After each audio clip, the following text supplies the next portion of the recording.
এতিয়া শ্ৰৱণ কীৰ্তন কৰিবলৈও কি দিলে? ঈশ্বৰৰ গুণলীলা। এইটোতো সকলোৱে জানে। ঈশ্বৰৰ কথা শুনিলে কি হয়নো? কৃষ্ণৰ কথা শুনিলে বোলে মানুহৰ বহুত পুণ্য হয়। সেইবিলাক মনে ভাল লগা কথা। পুণ্য হয় বুলি যে আমি কওঁ, পুণ্য হ'ল যেনিবা ঘৰলৈ গৈ কি কৰিবগৈ? চৌকেছতে বোলে সজাই থোৱা বস্তু এটা পাই আনিলোঁ, তেতিয়াও বেলেগ কথা। আমি যে কওঁ বহুত পুণ্য হয়, পুণ্য লৈ কি কৰিবগৈ? একো কামত নাহে। সেইবিলাক নিজৰ কৰ্মফল। আৰু ঈশ্বৰক নমনা ব্যক্তিজনো জীৱনত পাব লগাখিনি পাই যায় যদি কৰ্মফলত আছে। তাৰ কাৰণে ঈশ্বৰক বুজিব নালাগে। অলপ আগত যে আছিলে ধৰ্ম কৰিবলৈ আমি ৰাম ঠগন খাওঁ, আৰু জীৱনত পোৱা নোপোৱাবিলাক ভাগৱতে পৰিৱৰ্তন নকৰে। বহুতে কয় ন, ভাগৱত পঢ়িলে খাবলৈ পাম নি? ভাগৱত পঢ়িলে খাবলৈ নাপায়। পায় জানো?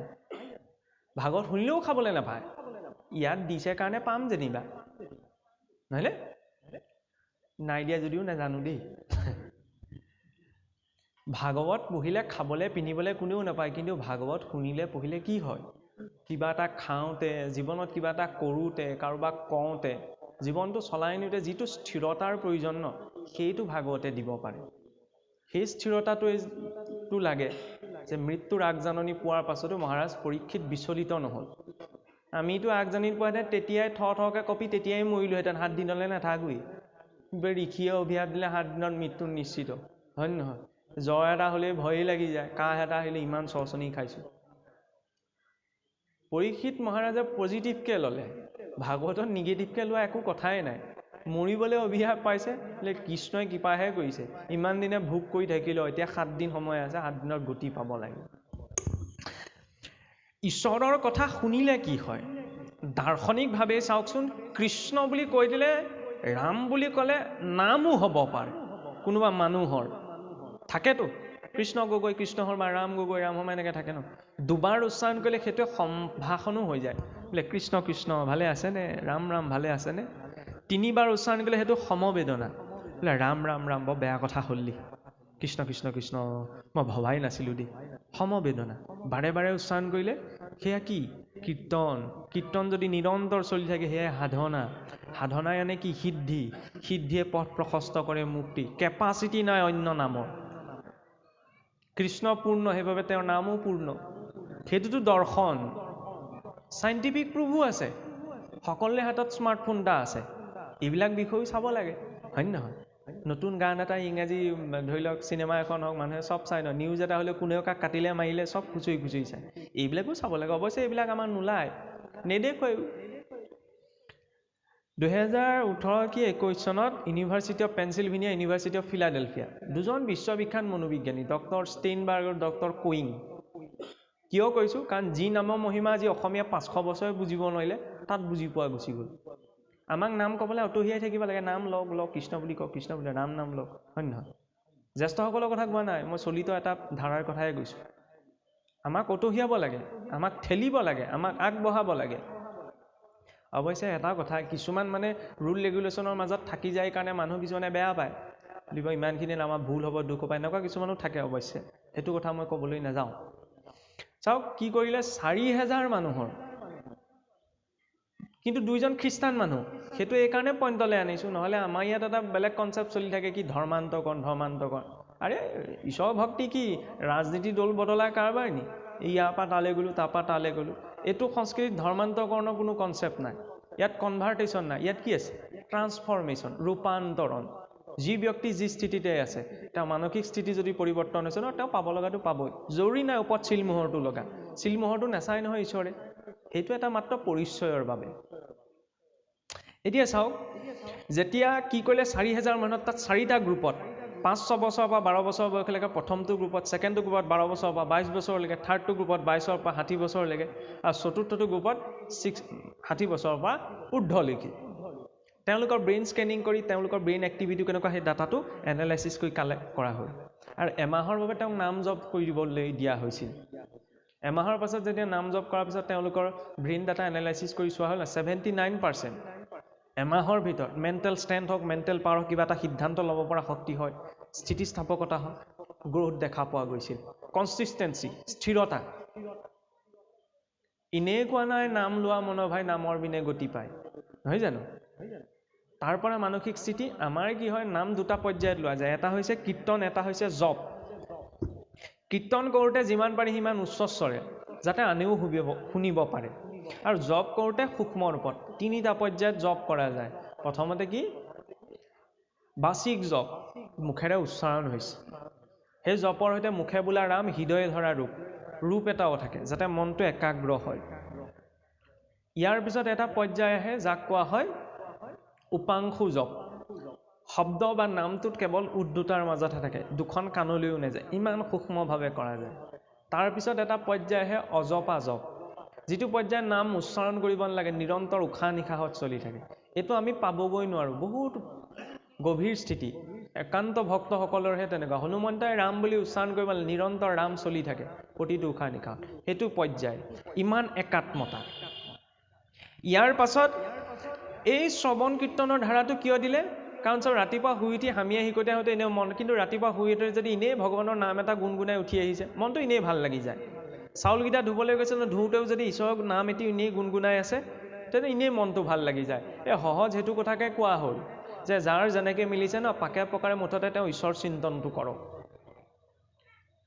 এতিয়া এই কনফিডেন্সটো অহাৰ পিছত অকণমান অহংকাৰ আহিব এতিয়া কাৰণ মই ধৰ্ম কৰিছোঁ মইহে ধৰ্মৰ কথা জানো সেইবাবে ইয়াৰ পিছতে কি প্ৰসংগ অশ্বত্থামাৰ শিৰোমণি কথা কিছুৱে প্ৰসংগটো মুণ্ডন কৰা নকৰালৈ লৈ যায়গৈ শুনিবলৈ বেয়া হাঁহি উঠে অশ্বত্থামাৰ প্ৰসংগত মুণ্ডন কৰা নকৰা কথা ক'ৰ পৰা আহিব সেইটো বেলেগ এটা চেপ্টাৰ আপুনিয়ে ভাবি চাওক ব্যাস নাৰদৰ কথা কৈতে আছে চিধা গৈ পালেগে অশ্বত্থামাৰ প্ৰসংগ কিয় কাৰণ মানুহৰ কনফিডেন্স এটা আহি যায় ন ধৰ্ম কৰ্ম কৰিছোঁ বুলি তেতিয়াহ'লে কি হয় মানে হিতাহিত চিন্তা কৰাৰ ক্ষমতাটো অকণমান হেৰুৱাবলৈ আৰম্ভ কৰে যিটো অশ্বত্থামাই হেৰুৱাইছিল বুলিব মই পাণ্ডৱৰ গোটেই বংশটো নষ্ট কৰিব পাৰিলে কিহে পায় দুৰ্যোধনে মোক ধেৰ সন্মান কৰিব হেৰুৱাই পেলালে সেইকাৰণে দ্ৰৌপদী আই শুই থকা 5জন পুত্ৰক হত্যা কৰিবলৈও তেওঁ ভয় নকৰিলে ধৰ্ম কৰিছোঁ মই কাৰোবাৰ চাৰ্টিফিকেটখন লৈ তৰি যাব নোৱাৰোঁ সংযমটো লাগিব তাৰ বিপৰীতে ভাগৱত মাৰ্গত কেনে ভাৱ প্ৰয়োজন সেয়া কাৰ জৰিয়তে দেখুৱালে আই দ্ৰৌপদীৰ জৰিয়তে ক্ষমা নহয়নে নাৰায়ণৰ লক্ষণো ক্ষমা ভৃগুৰীকে গৈতো বক্ষত গুৰ মাৰি দিছিলগৈ ৰিপ্লাইটো কি বুলি আহিল আপুনি অহা কথা মই গমেই নাপালোঁ প্ৰভু দুখ পালে নি বাৰু মোৰ বুকুত গুৰ মাৰি জগতৰ ঈশ্বৰৰ সেইটো আচৰণ আমাৰ ঢকা এটা দি চাওকচোন দেখুৱাই দিম কাক ঢকা দিলে গালিটো পৰা মানে সাহসী ব্যক্তি বুজোৱা নাই গালিটো পৰা মানে এইটোহে বুজোৱা গৈছে যে তেওঁ সাহসী নহয় চাওক কাৰোবাক গাধ বুলি ক'লে কোনোবা গাধ হৈ নাযায় নহয় যেতিয়ালৈকে তেওঁ স্বীকাৰ নকৰে স্বীকাৰ কৰি যেতিয়া ৰিপ্লাইটো দিয়ে এই মোক আপুনি গাধ বুলি কৈছে কাক গাধ মানে নিজে গাধ বুলি স্বীকাৰ কৰিছে মই কাপোৰখন আপোনাক জোৰকৈ দিব বিচাৰিছোঁ আপুনি লোৱা নাই তেতিয়াহ'লে কাপোৰখন মই আৰু জোৰকৈ দিলে মোৰ ওচৰতে থাকিব ন কাৰোবাক গালি পৰা সেইবিলাক কথাও তেনেকুৱাই কোনোবাই কৈ আছে কৈ থাকক মই গ্ৰহণ নকৰিলেই হ'ল হয় নহয় আমি গ্ৰহণ কৰিলোঁ সমস্যাটো সেইখিনিতে হৈ যায় কোনোবাই কাৰোবাক আশীৰ্বাদ দিছে অভিশাপ দিছে সেইটো এটা ভাৱহে তাৰ পৰা পৰিৱৰ্তন নহয় পৰিৱৰ্তন হয় নিজৰ কৰ্মৰ পৰা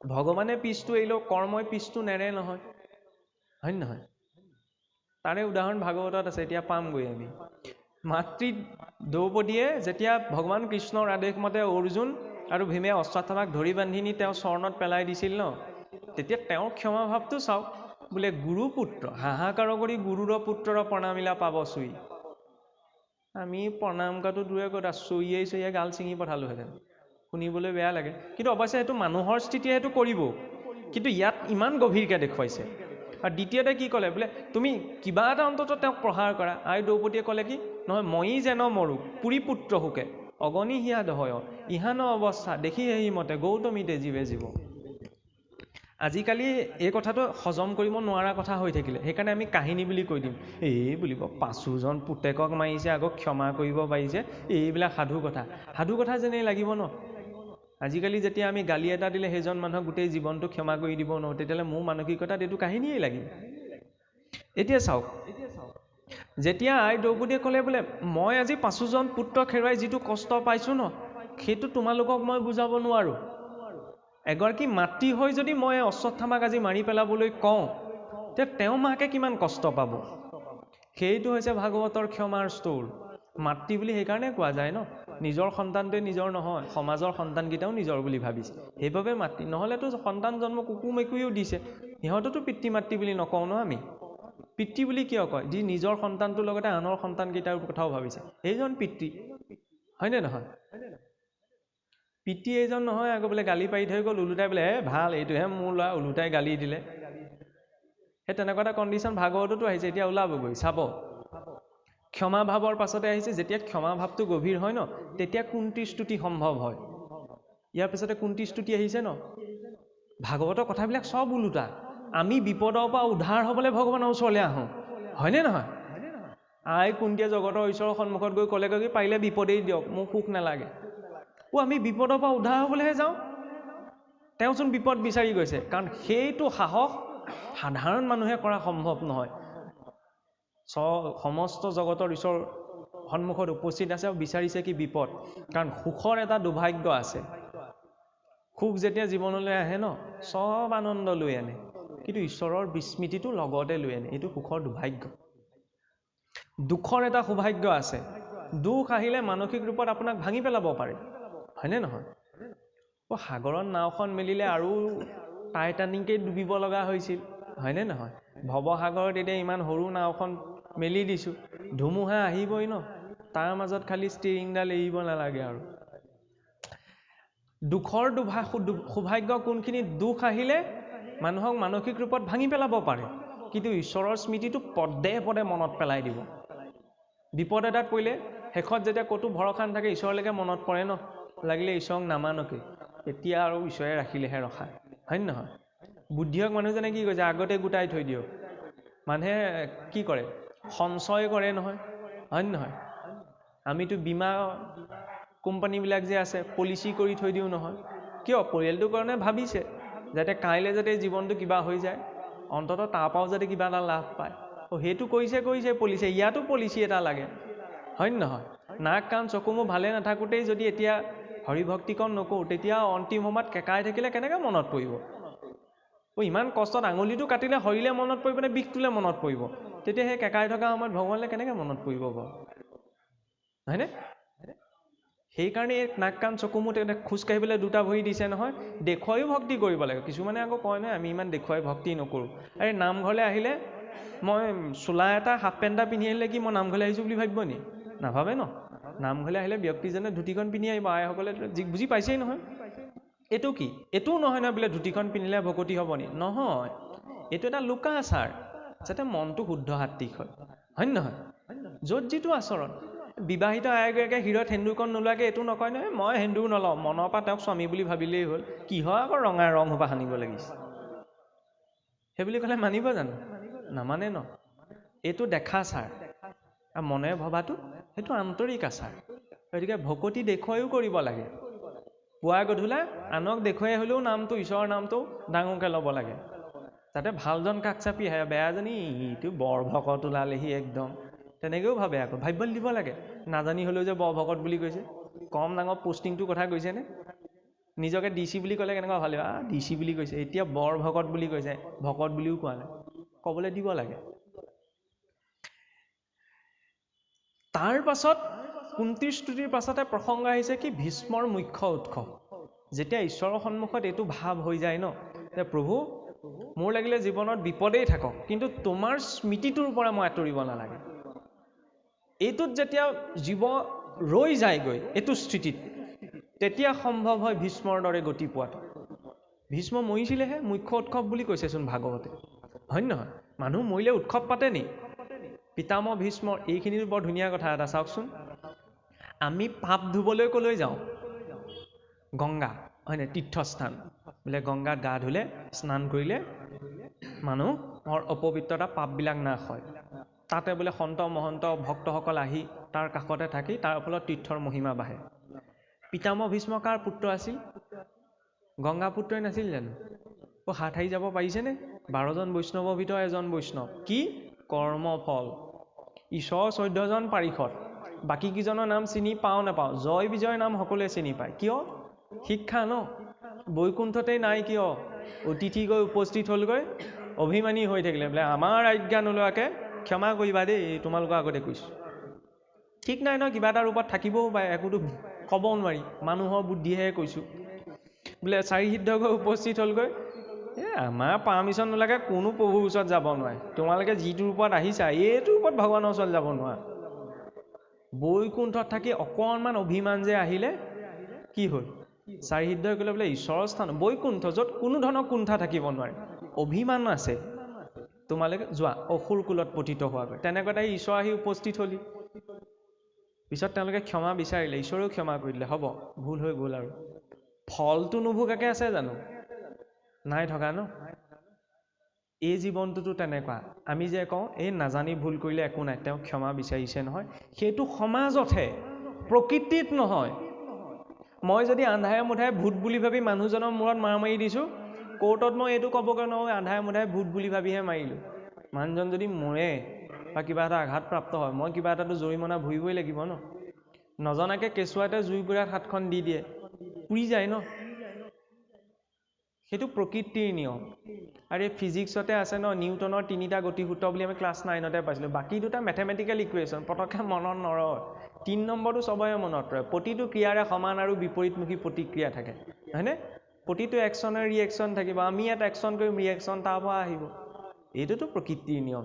সেইকাৰণে কৰ্মবিলাক ভাল হ'ব। যেতিয়া কৰ্মটো ভাল নহয় ন, তেতিয়া ভাৱটো শুদ্ধ নহয়। দুৰ্যোধন দুঃশাসনেতো চৰ্মচক্ষুৰে ঈশ্বৰক দেখিছিল। 0.0%ও সেইটো নহয় বাৰু, 0.005%ও পৰিৱৰ্তন নহ'ল। ঈশ্বৰকতো দেখিছিল, পৰিৱৰ্তন হ'ব লাগে। কামবিলাক ভাল নহয় ন, ভাৱটো ক'ৰ পৰা আহিব?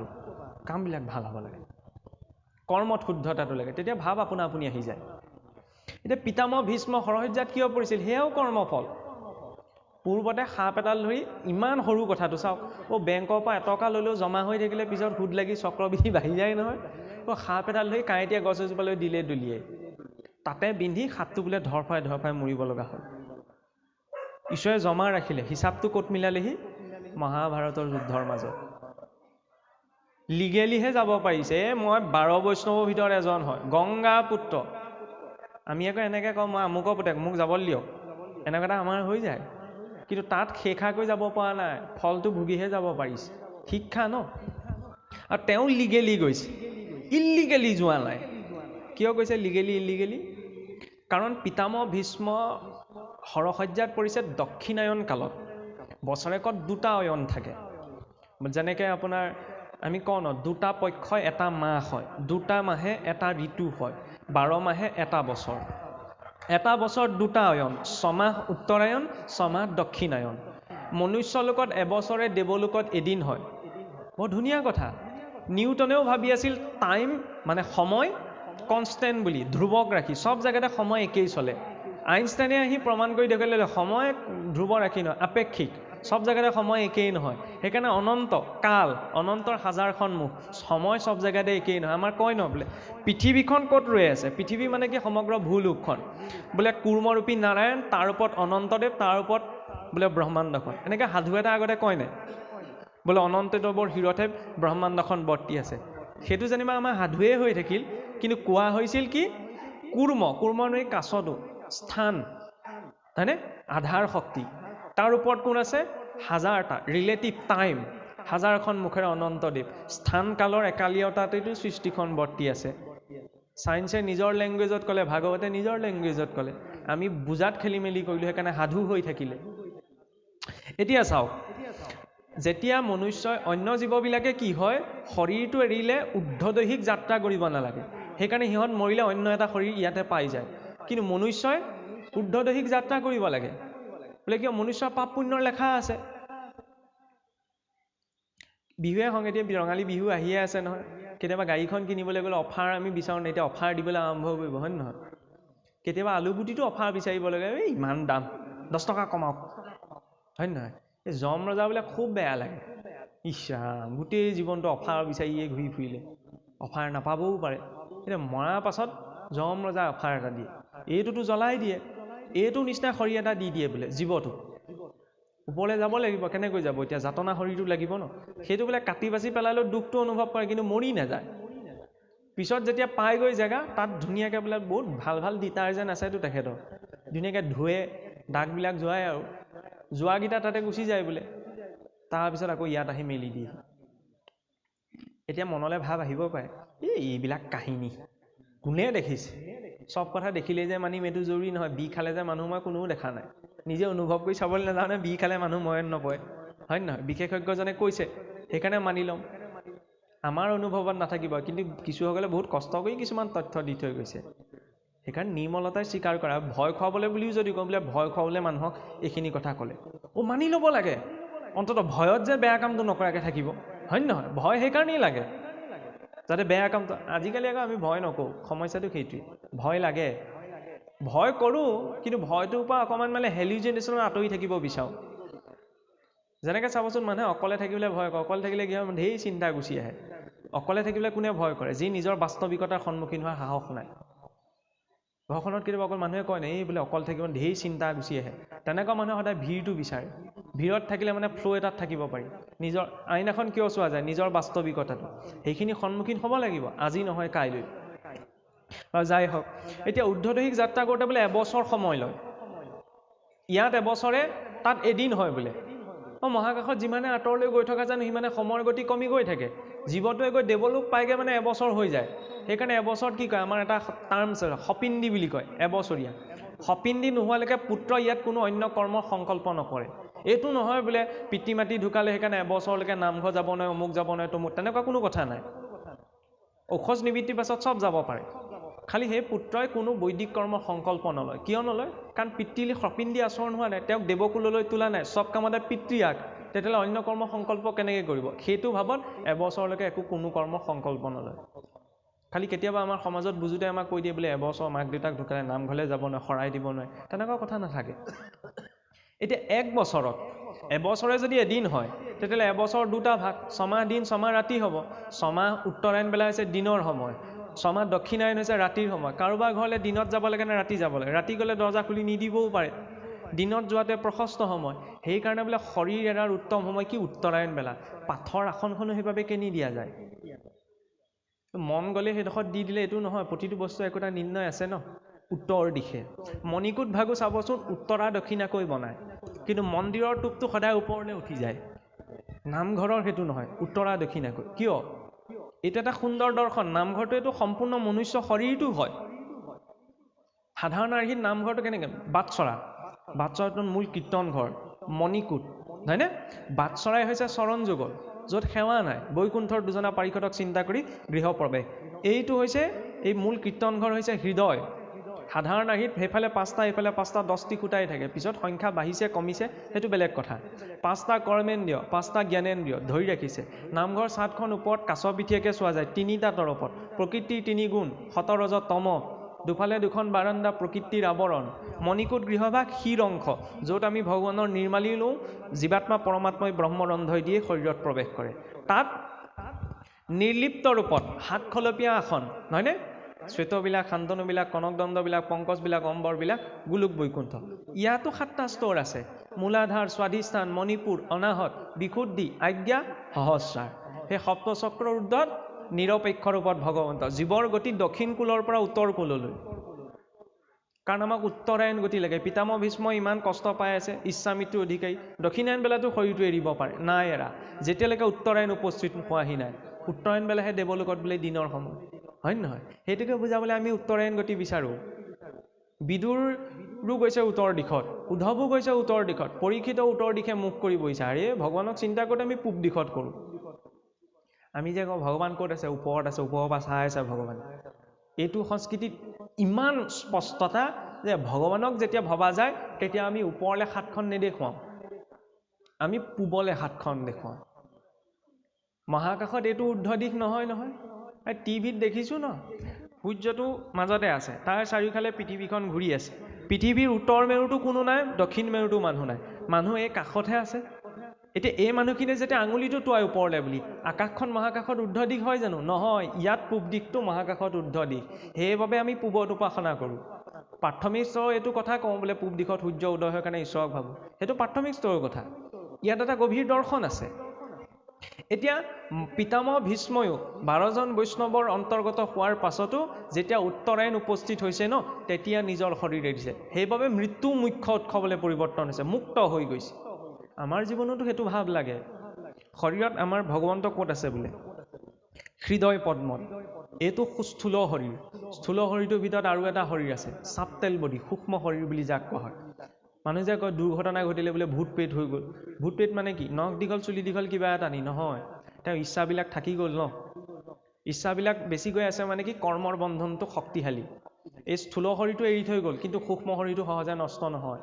সেই সূক্ষ্ম শৰীৰটোৱে সেই স্থানত বৰ্তি থাকে।